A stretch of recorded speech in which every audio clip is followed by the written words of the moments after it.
That was easy. Thank you. Good evening. My name is Krista Bailey. I am your hostess. I'm the director of the Center for Sustainable Future here at IU South Bend. And I'm asked a whole array of people to join us on campus this semester. We meant to start last week. I don't know if you noticed, but most of us were holed up at home in the cold and the ice as things were closed. So if you were keeping an eye on our schedule, or maybe you haven't yet, there are materials out at the front table. They'll be there afterwards as well, outlining the event. We are going to reschedule that first one for later in the spring, so it will happen. I know, it's so exciting. Sewers. It's good stuff. You don't want to miss it. So that's coming up later on in the spring. So we're going to jump right to number 2. So there's that. So a few logistics before we get started. We have you'll find a surprisingly interesting, delightful, innovative set of messages from our speakers tonight. But before we get to that, we are live streaming the talk. So and we will be doing that with all of them. We're also recording it as we go. So we're putting these up on our YouTube channel later. So if you can share this with somebody later, and you can go back and watch it later. Those of you that are watching the live stream, please make sure your mic is muted. We love your kids, but we don't need to hear them in the talk.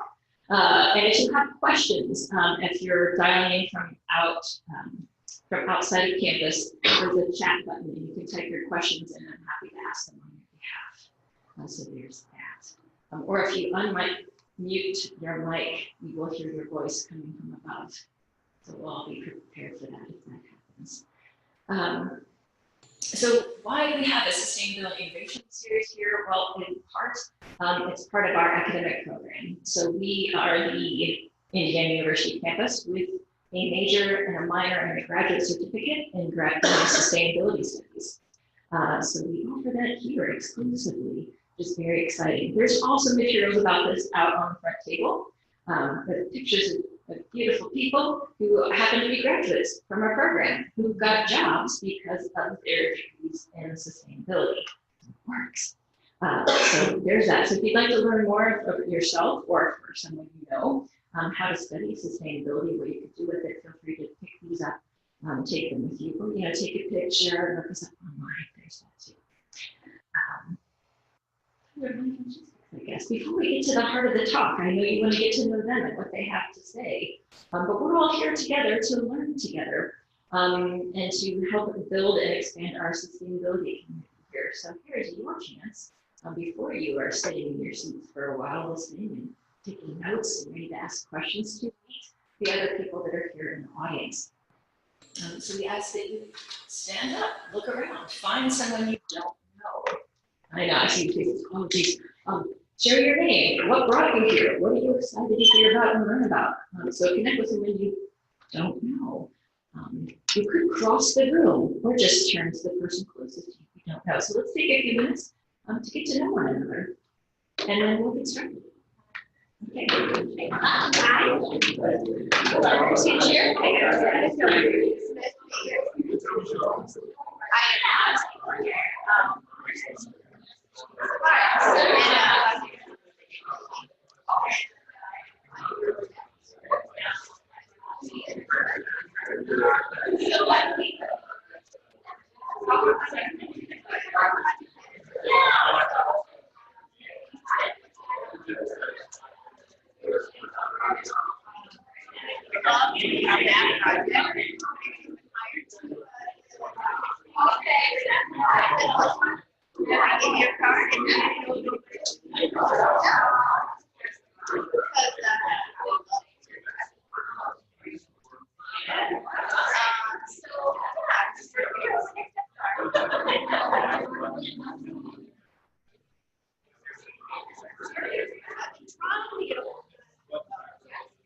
Official speakers too. You'll get to talk more to them later. So from here, I'm going to introduce you to our speakers. They're going to give you a short-ish presentation. Short, not long. Right. Then we're going to break things down up here a little bit. I'm going to sit down and ask a couple questions, maybe address a few things that they didn't push as speakers. Maybe I wanted them to push on it, or things that I would clarify to help open some things up for you, and then we'll turn it over to you. So we're going to break it up kind of into thirds from there, so you'll get a chance to ask lots of questions.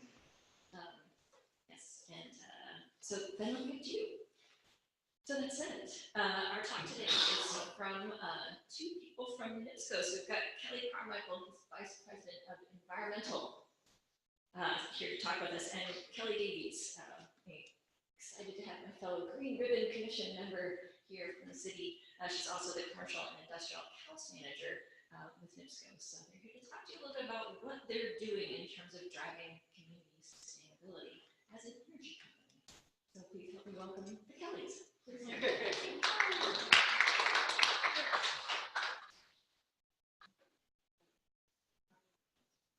you can't confuse our names, we're both Kelly. It's a dynamic duo here. And thank you for inviting us in and listening to us. The timing of this couldn't have been more perfect, honestly. I don't know if you've seen, but we've made at NIPSCO a couple of pretty big announcements for us that is garnering a fair amount of attention, not only in Indiana, but across the nation. And so this is kind of our first run at rolling some of this out. So please ask lots of questions. I know we've got a Q&A session, but if you got a burning question, just ask.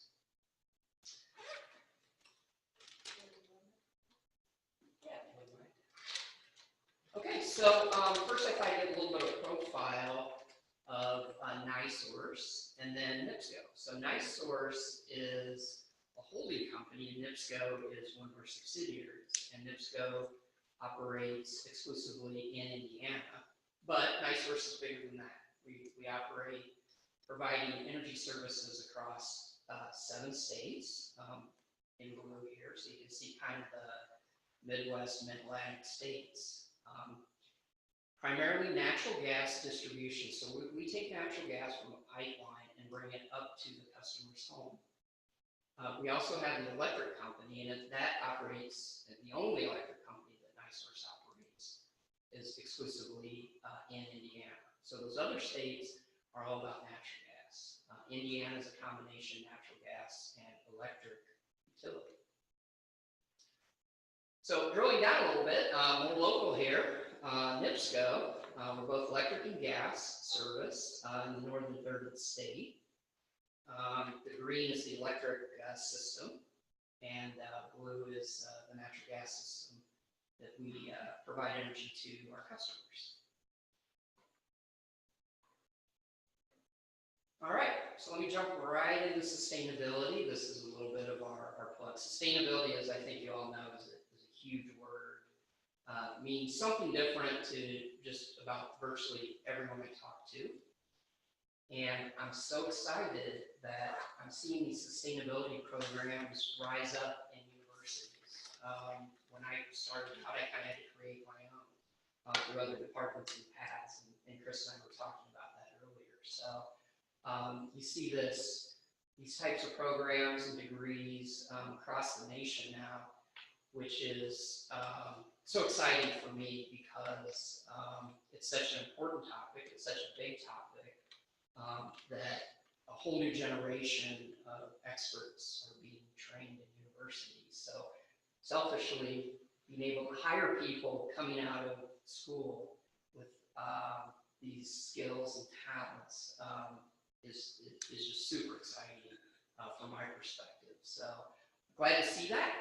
At NiSource, we've been at it over a decade now, really building the program from the ground up. And when we started, there wasn't a lot of foundational work, and even to this day, there's still a lot of discussion about what is sustainability. So we've spent a lot of time kind of winding our way, figuring out what it means for our company, and building a program. This is a little bit of a brag slide, but we've got now the rise in the interest in the sustainability arena. We get rated and ranked by so many different organizations that are coming in and looking and assessing what we're doing and comparing us and benchmarking us to other utilities. I feel like we had a good head start. A lot of companies are doing absolutely excellent things in this area. But with our head start, we score pretty well across the board. And I put this up. This one in particular is raters and rankers that have a pretty tight tie into the financial arena. So these are folks that are informing investors on companies across the US. So I bring this up because sustainability is now becoming very much top of mind among financial advisors and financial investors. Proud to say we fare very well. We rank across the board in the top quartile. Really the benchmark for us, the highest standards of Dow Jones Sustainability Index. And I'm proud to say that we're one of just a handful of utilities that are actually listed on the index. But there's a lot of different raters and rankers that are providing this information. So we're still figuring out sustainability too for us, still figuring out which direction to go, and actually working and dialoguing with these folks and others. We're helping to mold and shape really what matters most in the sustainability arena. And it's about long term. It really is. And there's a lot of different views of that, but it's starting to just take shape. There's still a lot of work to do. And folks coming out of the universities now are going to have a profound impact in shaping our future. So with that, I'm going to turn it over to the other Kelly. There's so much to talk about. We wanted to focus in on two areas. And I encourage you, if you want to see the breadth of what we're doing, you can go to our website, you can call me, call Kelly, and we're glad to talk about any topic that's out there in sustainability arena. But for tonight, we've got two areas: energy efficiency, and then I'm going to come back and talk about our transition away from coal to renewable energy, what we're calling your energy, your future. So with that, I'll turn it over to Kelly. And like I was introduced earlier, I'm the commercial industrial account manager for this area. So I deal with the major accounts and the larger commercial and industrial customers. And one of my main focuses is energy efficiency and energy profile for these companies, knowing what they're using each kilowatt, each therm that they're using, and trying to be more sustainable in their business. In fact, we're looking at cost. Cost is always huge for customers. What are they paying for? So when I thought of sustainability and presenting to you tonight, you have the 3 Ps, you have the 3 E's. It's the triple bottom line. So the strategy for us, we always focus on the people as our customers. Without our customers being successful, we're not successful. And I meet with customers and I look at what they're paying for and I look at their energy profile and I put them in the right rate structure, and I can see savings just in doing that. So sometimes those customers will ask me, well, why are you coming to me and telling me I can save money? Because you want to make money from me? But if our customers are not successful, then we're not going to be successful. And so that's part of our strategy in building and reaching out to our customers and making sure that we know what they're using, and we know they're on the best rate, and then we also look for ways to reduce their consumption altogether, because the greenest watt is one that we don't produce. And then how that comes all together with our strategy, incorporating our customers, knowing what they're paying for in their dollars and costs, and our planet is just part of our strategy and a component of what we're looking to do. So I'm going to talk about what programs we have available. So our residential programs, we have energy rebates for your HVAC systems, heating and cooling. So if you're 95% efficient or greater on your furnace, you can get a rebate from us. If you're 90% or greater efficient on your boiler, you can get a rebate from us. So this is what drives those rebate dollars. Those furnaces and more efficient equipment are saving on the kilowatts, the therms being used.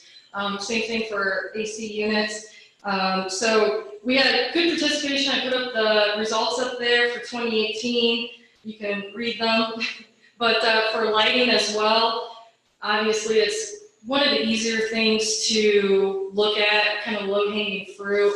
Over 1.29 million bulbs were purchased. The lighting program, you get a discount at your retail store.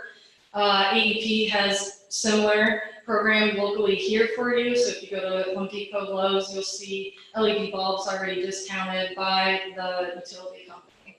So that's a really successful bang for your buck type program. Our home energy assessments that we have available, you can see there's only 840 home energy assessments performed. We'd like to see more participation in this realm. It is basically having a professional come and walk through your house and look at ways to improve and efficiency. So it could be a number of items from pipe wrapping to programmable thermostat and just your insulation value as well. But those participation that are by appointment only, so you do need to call ahead and try to schedule an appointment. And there's a certain amount of dollars allocated to that fund too, so the sooner you do it, the better chances are to get that participation. In our appliance recycling as well for residential customers, instead of calling your trash guy to pick up your your freezer that is working, we will actually give you a $50 rebate for us to come and recycle that for you and make sure it's environmentally recycled. More programs for residential. These are a little bit more geared towards behavioral. So we have energy efficiency education program for teachers in schools. Teachers who need to sign up to acquire basically this coursework where it teaches the students tips and then also gives them a kit so they can apply those tips and kits and take it home. So really trying to start early and get the students to apply these energy efficiency values at home. We also have a home energy report. Again, this is more towards behavioral approach, and that is by invitation only. We actually send that ask for our higher users of residential customers to participate in this. So basically gives them a baseline of where they're at in their energy consumption and compare it to their neighbors so they can look at ways to improve. And then we have income qualified weatherization. So for low income folks, we can come in at no cost to them and do pretty basic things, but it adds a lot of value to their home and their energy bills.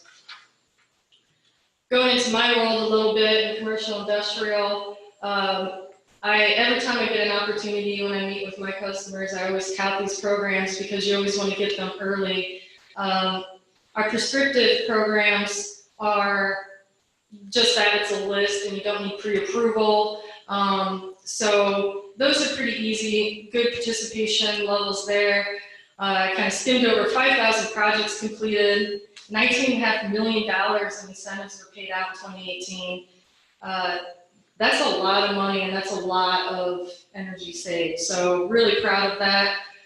211 million kilowatt hours saved and 3.2 million therms saved through customers participating. So when you have commercial industrial customers, you have 100 square foot of space. There's so many more opportunities to really reduce their energy usage if they participate in these programs and really think about where they can make improvements in their processes. So highlighting some of these projects, LED lighting is, again, kind of one of the easier things to do, but when you think of LED lighting, you think of kind of offices, but it's just not offices. Warehousing is really important. You don't have to change those T12 fluorescent bulb lights nearly as often. So there's a lot of value with just the energy bills. It's also the maintenance thereof too. So there's a lot of benefits. That's always one of our most popular projects. VFDs, variable frequency drives on motors. It helps reduce the initial torque when motors start turning. So that helps with your demand. And then compressed air systems, they have to be sized correctly, no leaks in the system. There's a lot of opportunities with compressed air as well. So how do you participate? Please go to nipsco.com/save energy. That's where you're going to find all the information. Call us, contact me. I'll get you to the right folks, and we hope you start participating. Back to Kelly. Thanks, Kelly. So we'll transition to the second topic I'd like to cover tonight, your energy, your future. So I'll start with a little bit of background in terms of how we got here, and then I'm just going to fly through these slides quick because I really would like to get into the Q&A very quickly here, and happy to answer any questions you might have. So the electric utility industry is beginning an incredible transformation. We're just at the start of it. And so all of last year, majority of last year at NIPSCO, we took a very, very deep look into our electric generation portfolio and where for the long term, for the future, where we should take that electric generation portfolio. So we went through what's called an integrated resource planning process, which is a formal process in the state of Indiana that all utilities go through to do a really deep analysis of where we're at and where we want to go. Embedded in this process was also, we went out to the market and did a request for proposal to really seek firm bids from the market to determine what is the lowest cost electric generation that's out there. What's unique about that is typically when you go through this integrated resource planning process, you're doing a lot of forecasting and analysis. This process, embedded in the middle of it, was a firm look at the market to see what it could actually provide. And so as we go through the analysis, we're looking at a lot of different variables. Utility oftentimes is a balancing organization that has to balance a lot of potentially competing or different interests. So our criteria was multifold, as you can imagine, starting with cost to customer. And that was our primary driver. How can we most cheaply provide electricity to our customers? But that also has to be done reliably. So when we look at it, we have to assure that the lights are always on. That's what we call reliability. Environmental plays a role in that as well. So the clean environment side of it. And then as well as if we are going to transition, how do we transition? We have lots of big power plants out there. And if we're going to make any transition, how do we do that in such a way that we keep the lights on? So that's a high level. So we went through the process, started early in the year, had 5 stakeholder meetings, well attended, all over 100 people attended these meetings to provide input. We had many, many one-on-one conversations with various groups in this process. And then behind the scenes, we were doing all the analysis and modeling and requests for proposals for bids in the marketplace to get a firm price point. And then we were sharing the results as we were going through this modeling analysis process with our stakeholders and then getting their feedback. In October we concluded that process. And what we had determined was, based on firm market pricing, that the most economic thing for us to do would be retire all of our coal-fired generation and replace it with all renewable energy.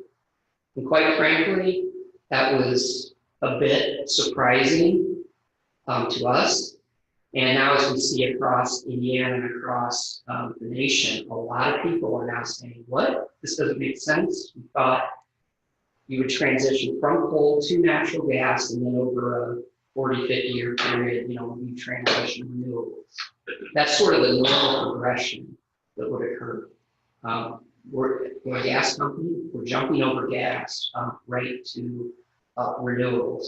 The driver is economics, and that surprises everyone. That renewable energy is cheaper, less costly for our customers than running our existing coal fleet. Another result we found was that the sooner we retire coal, the more cost savings we can gain for our customers. However, it has to be done in a very systematic way so that we always keep the lights on as we transition from coal to renewable energy. So it's a 5 to 10 year transition period that we're just starting. We've got a good plan to balance all these factors, realize the cost benefit for our customers, as well as assure that we have a reliable system. It's a plan.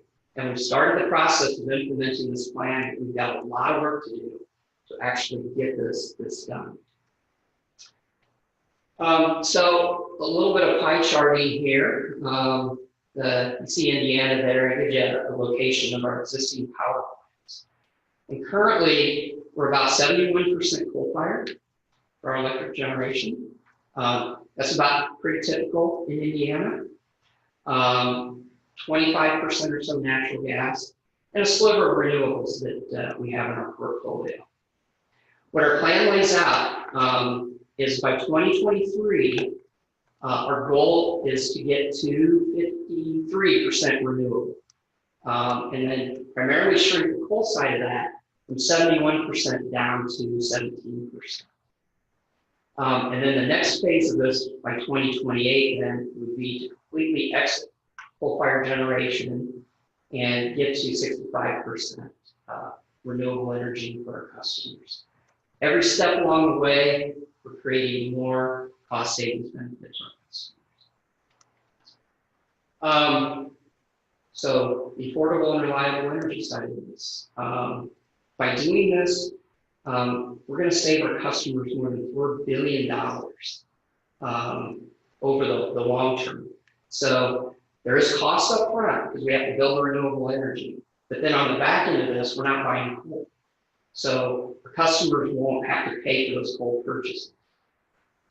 It's like buying an LED light. You got to pay something up front, but over the life of that LED, you get ultimately cost savings. We also need to do some upgrades to our electric transmission to assure that we can get the power from where we're at today with our plants to customers to the renewable energy projects to our customers. And as well assure that we can, in times when it's wind or not a windy night, that we can pull off of a broader market to make sure the lights stay on. Switching quickly to the environmental side of this. So one of our primary metrics is decarbonization, lowering our overall carbon emissions.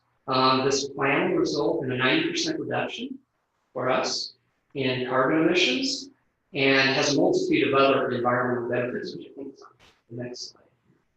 Yeah.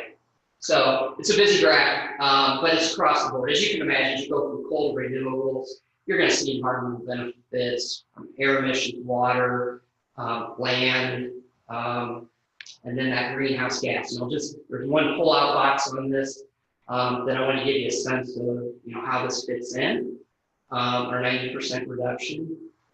There's really two targets or metrics out there that we benchmark against, and that's the Paris Climate Agreement, which called for a 26 to 28% reduction.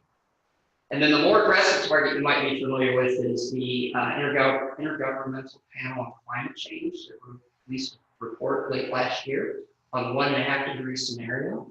So it's the carbon reductions that would need to be made to limit global warming to 1.5 degrees Celsius. And that calls for a 45% reduction by 2030. So to put what we're doing in context, we'll be reducing by 90% by that same 2030 time frame. So double even what most consider the more aggressive IPCC 1.5 degree scenario. I just quickly throw this chart out. We've decarbonized. We've been on a good path. So this shows historic and future carbon emissions at NIPSCO. And so up to today, we've done a lot to decarbonize. But as you can see then, as you move to the right of the graph, that's the future projected. And you see a little bit of a plateauing out. And then you see a steep drop. And what is occurring and will occur is that's us getting our renewables in the ground. is that next decarbonization project. And when we get those out there deployed and retire our largest coal-fired generating station, we see that significant drop in that 2023 time frame.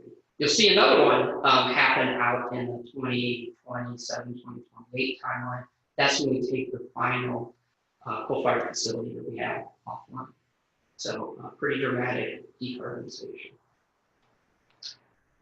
Okay, so October, we announced the plans and immediately got very active on working with bidders that had provided renewable energy bids as part of that request for proposal that we did over the summer.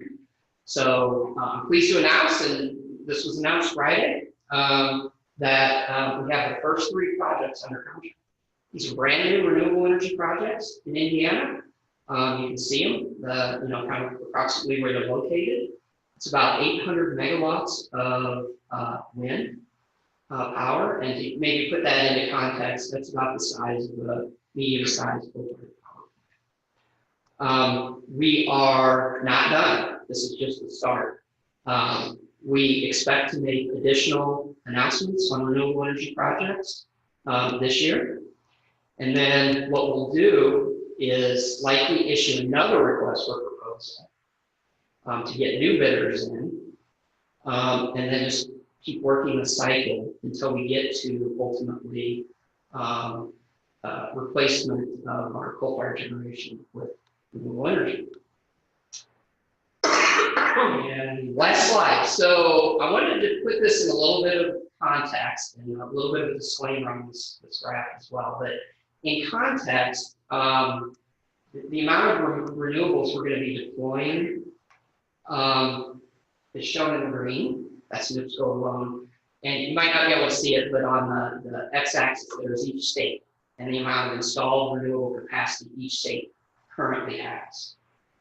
The orange line is what the installed capacity of renewable energy Indiana has right now. And so you can see NIPSCO alone will exceed the renewable energy in all the state of Indiana and is in about the top quartile of the nation. And then if you put the blue line is the renewable energy in Indiana plus what NIPSCO is going to add, and puts us among one of the leaders in the nation in terms of renewable energy. The disclaimer is this, that we can't really project what the other states are going to do as they move forward. We know they're going to go up, and so these things will move around. The purpose of this graph is just to simply show you the magnitude and the work ahead of us at NIPSCO to get a large-scale renewable portfolio deployment done. It's not utility scale, it's state scale, national scale renewable energy deployment. That's it. Was that quick enough? The prepared remarks. So.